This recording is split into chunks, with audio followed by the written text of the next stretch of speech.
حامدا ومصليا ومسلما أما بعد فأعوذ بالله من الشيطان الرجيم بسم الله الرحمن الرحيم يا أيها الذين آمنوا توبوا إلى الله توبة نصوحا صدق الله العظيم. قرآن پاک کی اللہ تبارک و تعالی تمام انسانیت تا او بیا په انسانیت کې آغا خوش قسمت خلق چې آغا مسلمانان دی هغوی ته فرمائی یا ایها الذین آمنوا اے ایمان والو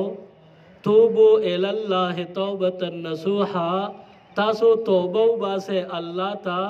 او داسې توبه چې کلکه او پخا توبه وي چې د هغې نه وروستو دغه توبه ماته نشي. موږ چې توبه وباسو په کومو الفاظو به توبه وکاږو نو قرآن حدیث موږ ته ښودلې ده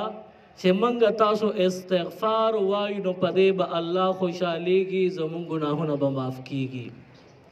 استغفار څه ته وایي؟ استغفر الله ربي من كل ذنب واتوب اليه استغفر الله ربي من كل ذنب واتوب اليه استغفر الله ربي من كل ذنب واتوب اليه. دا استغفار دی چې بنده په اخلاص سره وایي د دې انسان ټول ګناهونه مخکینی رستنی ټول به الله معاف کی. منگا چه استغفار وایو نو پدے با منگ تا سملاویگی. قرآن کی یو صورت دے دا حضرت نوح علیہ السلام پا نامہ باندے نازل دے صورت النوح پاگے کی اللہ تعالیٰ پا اشاروں کی یو سو مختصر خبر کئی. اللہ تبارک و تعالیٰ دا نوح علیہ السلام دا تبلیغ آغا زمانہ خودل دا تقریبا 9.5 کال مسلسل نوح علیہ السلام خپل قوم ته د الله پیغام رسول دی خو قوم وسره د الله پیغام منل نه دی. 9.5 کال ډیر لوی زمانہ یادېږي او پدې کې نوح علیہ السلام مسلسل جدوجہد کړی دی مسلسل کوشش کړی دی تبلیغ کړی دی د هغې باوجود صرف 80 کسان یا یو کم 80 کسان مسلمانان شوي دي نور چا نه ده منلی. نوح علیہ السلام ورته تقریبا 9.5 کال مسلسل صبر کړی دی د خیرو د پاره کله لاس پورته کړی نه دی. دې قوم به د نوح علیہ السلام خلاف سازشونه جوړول او هغوی به رنګ په رنګ تکلیفونه نوح علیہ السلام ته رسول د هغې باوجود نوح علیہ السلام کلم ورته خیرې نه دي کړی. نوح علیہ السلام د صبر یو لوی غر دی هغه ورته صبر کوي چې کیدای شي د دې نه وروستو اولاد پیدا شي هغه کلمه ووایي مسلمان شي. نوح علیہ السلام ورته خیرې نه کولې خو آخر د الله چې کوم د صبر پیمانه وه هغه په ځای باندې ودرېدلې ده او الله د نوح علیہ السلام په دغه منکر قوم باندې 3 قسمه عذاب به طور سزا راوستی دی. سزا یې ورکوله نو 3 عذابونه یې وله راوستل پې.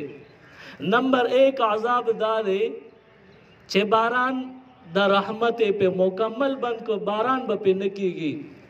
دویم نمبر عذاب دا دی چې د کوم ښځو د اولاد امیدو نو هغه اولاد پیدا شو او د هغې نه وروستو د چام اولاد پیدا نه کو د خلکو بچي کېدلې بند کړل نو دا دویم عذاب شو. او دریم عذاب آخري الله پیدا راوسته چې د باران نه کېدو په وجه قحطسالي راځي فصلونه ختم شي انسانانو تم تکلیف او ضرر ورسي او ورسره څاروي مړه شي نوې څاروي هم نه پیدا کېږي. نو دا 3 قسم عذاب الله د نوح علیہ السلام په قوم باندې راوستی دی. اوس د نوح علیہ السلام قوم په دې عذاب باندې دومره پریشانه نه دی خو کله چې عذاب زیات شي ډیره زمانه شي نو بیا خلک تنګ شي او چې تنګ شي نو بیا به خامخا د عذاب نه د خلاصي څه لاره چاره ګوري. نو 40 کالو دپاره دغه 3 عذابونه چې د اسمان نه باران نه راورېږي او د خلکو بچي نه پیدا کېږي او د خلکو څاروي هم نشته دی. نو اوس دا 3 قسم عذاب چې تیریږي او بیا 40 کالو ته مدت او زمانه ورسیږي نو تاسو اندازو لګوي چې 40 کالو د پاره بارانو نشي څومره لوی مصیبت او تکلیف بوي او د چا په غیږ کې چې ماشوم نه وي دغه خلکو عجیبه عذاب پې راغلی و چې دغه خلکو به دغه 40 کاله دا ماشوم چې کم پیدا شو او د دې ماشوم عمر 40 کالو ته ورسېد او نور ماشومان یې ونه لیدل نو دا د 40 کالو پوخ عمر ته چې ورسېدل د دې مخکې به چا ووي وایي پخوا به زمونږ ماشومان کېدل نو دوی به حیران و چې دا ماشوم څه ته وایي او دا ماشوم دنیا ته څنګه راځي د ماشوم بچګانه څنګه وي د ده دا غټېدل او پرورش څنګه کی دا خلک ناشنو چې ماشومان څنګه دنیا ته راځي مشرانو به خبر وکړه چې باران به دومره خوند او مزه وه دوی به حیران و باران څه ته وایي او بیا باران کیفیت څنګه وي چا به وي څاروي او پی نو د پیو تذکره به وشوه دوی به حیران و چې دا پی څه ته وایي او دا څاروي څه ته وایي میخ او غوا څه ته وایي دوی نه پېژندل 40 کاله مسلسل دوی دا څیزونه لیدلي نو دوی اخر کې نوح علیه السلام له راغلي دي او د نوح علیه السلام نه معافي وغوښته او بیا نوح علیه السلام ته وایي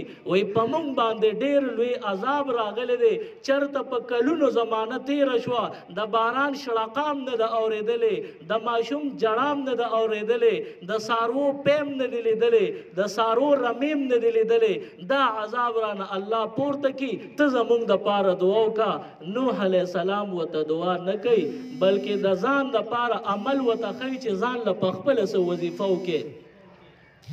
نوح علیہ السلام ورته څه عمل ښودلی دی قرآن فرمایي فقلت استغفروا ربکم انه کان غفارا نوح علیہ السلام ورته وفرمایل دی قوم ته وایي تاسو د خپل رب نه استغفار شروع کې استغفر الله استغفر الله استغفر الله بار بار استغفار وظیفه شروع کې ورد شروع کې انه کان غفارا هغه لوی پروردگار غفور الرحیم دی هغه بخون کې مهربان بادشاہ دے اب د معافیو کی او تاسو اندازو لګوي قوم ته کم شکایاتو صرف 3 شکایات راوړي دي هغه 3 شکایاتو کې نمبر 1 د باران ضرورت دی نه د قوم ته نوح علیہ السلام فرمای استغفار شروع کې ويمددکم باموال فقلت استغفروا ربكم انه كان غفارا ويرسل السماء عليكم مدرارا تاسو ته د باران شکایت راغلی دی عذاب راغلی دی ويرسل السماء عليكم مدرارا الله به د باندې باران په شیبو شیبو راوري خو برای مهرباني استغفار شروع کا ورپسې تاسو ته مسله دا چې تاسو ساروي نشتا 40 کالو شو په پسترګو لیدلی نه دي د سارو رمیم پسترګو لیدلی نه دي نو دغه عذاب به نه پورته کم استغفار شروع کې ويمددکم باموال تاسو امداد به وکم مالونه بدل واپس درکم ساروي بمدل درکم دا عذاب راغلو عذاب په استغفار به نه پورته کم او درېمه مسله دا چې تاسو بچی نشتا ويمددکم باموال و بنین تاسو مدد به پسارو مکم او په نارینه اولاد بم دلوکم دا عذاب به نه پورته کم چې څه غواړي اب درکم خو مخکې وظیفه خولې ده چې تاسو استغفار شروع کې د نوح علیہ السلام سرکش قومو 3 شکایات او عذابونه او مسائل راغلیو دا غي د پاره حل الله وتعالى اوس دا قوم د 3 مسلو حل راغلی د سلورم او پنځم مسله نه غواړي چې حل شي د آخرت غم وسره نشته فکر نشته خو مخکې الله څه فرمایي ويمددکم باموال و بنین مال بم درکم اولاد بم درکم ويجعل لكم جنات جنت کې بدل بیا باغونم درکم ويجعل لكم انهارا او بیا په جنتونو کې بدل لوی لوی نهرونه چیندارم درکما نو ګوره د قوم 3 مسلې دي خو استغفار کې اثر کمال برکت او اثر ته ګوره کیفیت ته ګوره چې بنده استغفار ډیر ډیر وای نو د دنیا ټول مسائل به هم حل کیږي او د آخرت مسائل به هم حل کیږي نو موږ تاسو باندې استغفار وظیفه کو روزانه به موږ بار بار استغفار وایو کوم تاسو استغفار شروع کو نه به زلزلې راځي نه به طوفانونه راځي نه به ډینګي راځي نه به کرونا راځي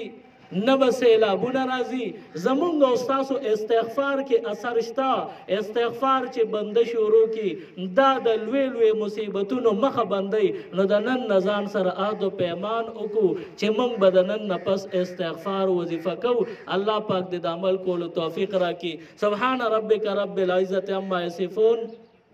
وسلام علی المرسلین والحمد لله رب العالمین. الہ العالمین زمون په حال باندې رحم او کرم وکي. یا الله زمون گناهونه خطاګانې مونږ ته معاف کړي. آخر وخت کې په جواب دا کلمه راولي چې لا اله الا الله محمد رسول الله.